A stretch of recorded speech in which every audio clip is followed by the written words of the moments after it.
Hello दोस्तों, आज हम बनाने वाले हैं मोहन थाल। मोहन कृष्ण भगवान का दूसरा नाम है और मोहन की प्रिय मिठाई होने की वजह से इसका नाम मोहन थाल रखा गया था। और इसी ही वजह से बहुत सी जगहों पर और मंदिरों में जन्माष्टमी के शुभ अवसर पर मोहन थाल का प्रसाद चढ़ाया जाता है। तो इस बार जन्माष्टमी को आप मोहन का प्रिय मोहन थाल बनाकर ज़रूर सेलिब्रेट करें दोस्तों।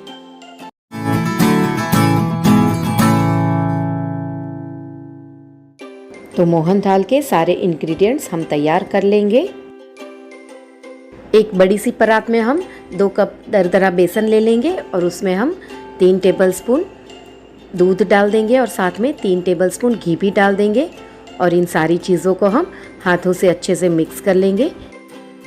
इसके लिए हम बेसन को दोनों हाथों के बीच में इस तरह से मसल कर मिक्स करेंगे, जिसकी वजह से बेसन के हर कण कण में दूध और घी का मोयन लग जाए।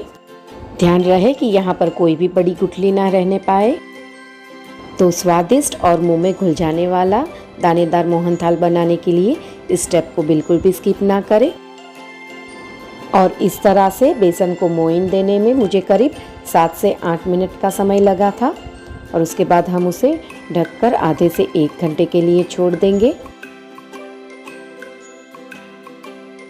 आधे घंटे के बाद आप देख सकते हैं कि बेसन का टेक्सचर बिल्कुल ब्रेड क्रम्ब के जैसा हो गया है। अब हम इस बेसन को एक छन्नी की सहायता से छान लेंगे, जिससे उसकी गुठलियाँ टूट जाए और बेसन एकदम दानेदार बन जाए। अब आप देख सकते हैं कि बेसन को छानने के बाद थोड़ा सा बेसन बच गया है छन्नी में, जो छन्नी से निकल नहीं रहा है। तो हम उसे बिल्कुल भी वेस्ट नहीं करेंगे, हम उसे मिक्सी में पीस लेंगे और उसे भी हम छन्नी से छान लेंगे ताकि पूरा बेसन एक समान बन जाए, दानेदार। अब आप देख सकते हैं कि हमारे बेसन का टेक्सचर बिल्कुल सूजी की तरह हो गया है। अब हम एक हैवी बॉटम वाली बड़ी सी कढ़ाई ले लेंगे और उसमें 1 कप घी गरम कर लेंगे और उसमें हम दानेदार बेसन डाल देंगे और बेसन को हम लगातार चलाते हुए अच्छे से भून लेंगे। और बेसन को हम लो फ्लेम पर ही भूनेंगे, क्योंकि बेसन बहुत ही आसानी से जल जाता है और थोड़ा सा भी जला हुआ बेसन पूरे मोहन थाल के स्वाद को खराब कर सकता है। तो करीब 5 से 7 मिनट के बाद बेसन को भूनते भूनते बेसन इस तरह से लिक्विड बन जाएगा। और अब आप देख सकते हैं कि काफ़ी हद तक बेसन की भुनाई होने के बाद बेसन इस तरह से फ्लफ़ी बन चुका है।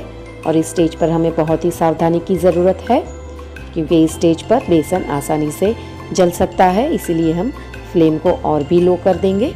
और अब आप देख सकते हैं कि बेसन को भूनते भूनते बेसन का कलर चेंज हो गया है, वो थोड़ा सा ब्राउन हो गया है। इसका मतलब है बेसन अच्छे से भुन गया है। और इतना बेसन भुनने में मुझे करीब 12 से 15 मिनट का समय लगा था। और अब हम गैस की फ्लेम को बंद कर देंगे और इस बेसन को हम साइड में रख लेंगे। अब हम चाशनी बनाने की प्रोसेस में आगे बढ़ते हैं। तो मैं यहाँ पर 1 कप चीनी ले लूँगी और उसमें 1 कप पानी डालकर उसे अच्छे से बॉईल कर लूँगी।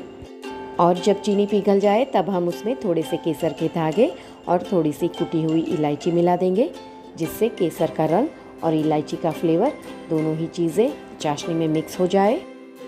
काफ़ी देर उबलने के बाद चाशनी को हम एक बार चेक कर लेंगे कि वो पकी है कि नहीं।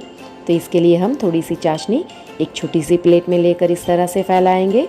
अगर वो फैल रही है तो इसका मतलब है कि चाशनी अच्छे से नहीं पकी है। तो इस तरह से हम चाशनी को बार बार चेक करेंगे कि वो पकी है कि नहीं, क्योंकि मोहन थाल को अच्छे से जमाने के लिए हमें अच्छी पकी हुई चाशनी चाहिए।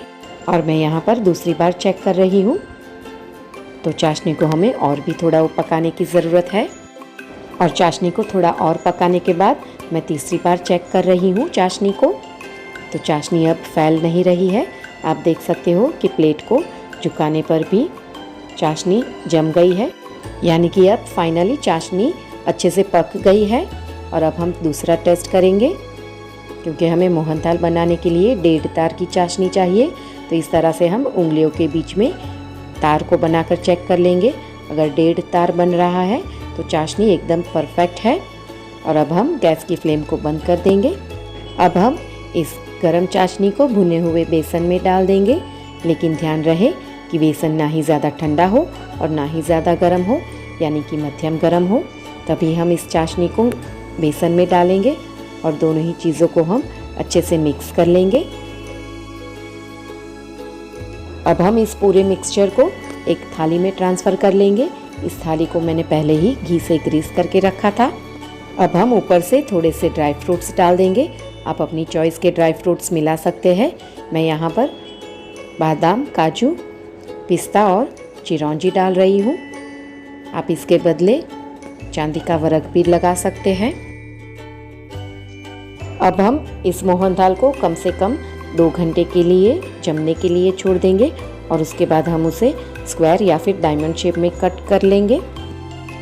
तो फाइनली हमारा स्वादिष्ट मुंह में घुल जाने वाला दानेदार मोहनथाल बनकर तैयार है। दोस्तों, आप इस जन्माष्टमी पर इसे ज़रूर ट्राई करें और कमेंट करके ज़रूर बताएं कि आपका मोहनथाल कैसा बना है। और अब मैं आपको इसे तोड़कर दिखाती हूँ। तो आप देख सकते हो कि मोहनथाल एकदम सॉफ्ट बना है और अंदर से भी बहुत मॉइस्ट है और एकदम दानेदार है। तो ऐसा ही मोहनथाल बिल्कुल परफेक्ट कहलाता है। और अगर आपको मेरी मोहनथाल की रेसिपी अच्छी लगी है तो आप अपने फ्रेंड्स और फैमिली में इसे ज़रूर शेयर करें और नए लोग मेरे चैनल को सब्सक्राइब कर दें। साथ में ऐसी ही नई नई रेसिपीज़ के लिए बेल आइकन ज़रूर प्रेस कर दें, जिससे आपको मेरी आने वाली वीडियोस की नोटिफिकेशन सबसे पहले मिल जाएगी। तो मिलते हैं दोस्तों अगले वीडियो में। तब तक के लिए गुड बाय और हैप्पी जन्माष्टमी।